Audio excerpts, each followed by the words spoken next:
Bibisitahin natin yung papaya natin.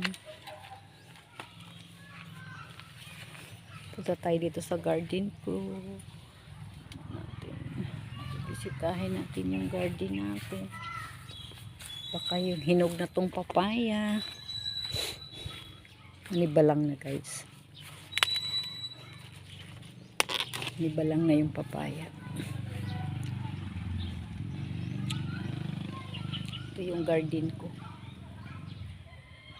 Yung mangga ko lang bunga. Papaya ko guys. Oh. Walang katapusan ang bunga. Manibalang na siya.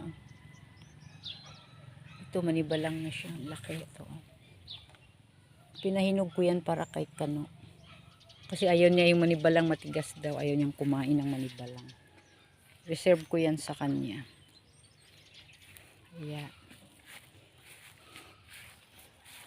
Dami pang hilaw. Laki na rin to. Bibisitahin natin yung mga papaya natin.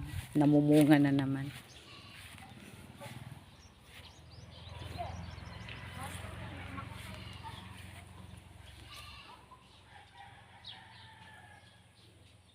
Yan o, daming bunga ng papaya ko. Someday, ito yung someday maging akin na rin to. Pag ibigay sa akin. Ito. Di papalinis ko yan. Hindi ko yan kayang linisin kasi nga ang daming kahoy. Ayan, daming bunga niya. Yung langka ko malaki na. Ito oh. Ang dami niyang bunga. Ang liit lang ng puno niya.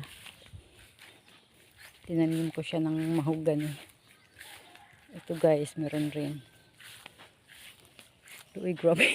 Nakakatuwa talaga to siya. Nakakatuwa ang papaya ko kasi liit ng katawan niya. Ang laki-laki. Tingnan mo, binibisita ko. Hindi pa nahinog. Grabe talaga ang laki niya. Oh. Nakakatuwa.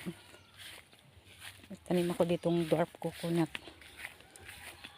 Lemongrass, banana, lakatan. I have lakatan here. May tanim akong lakatan. Avocado. Sargalias.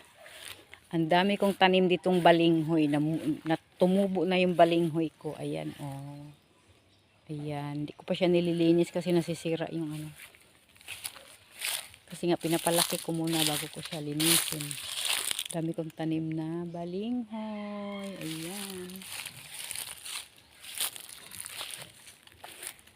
Dami kong tanim na balinghoy.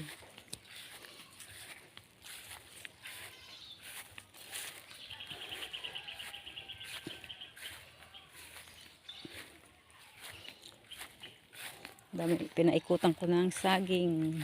Ayan, hanggang doon. Ayan doon, hanggang doon. May saging, may niyog. Pinaikutan ko rin siya ng papaya. May malunggay. Ang daming bayabas. Hindi ko pinapatay yung bayabas. Ayan yung bayabas niya. Ayan, bayabas dito. Septic tank. Ito, may saging akong tanim dito.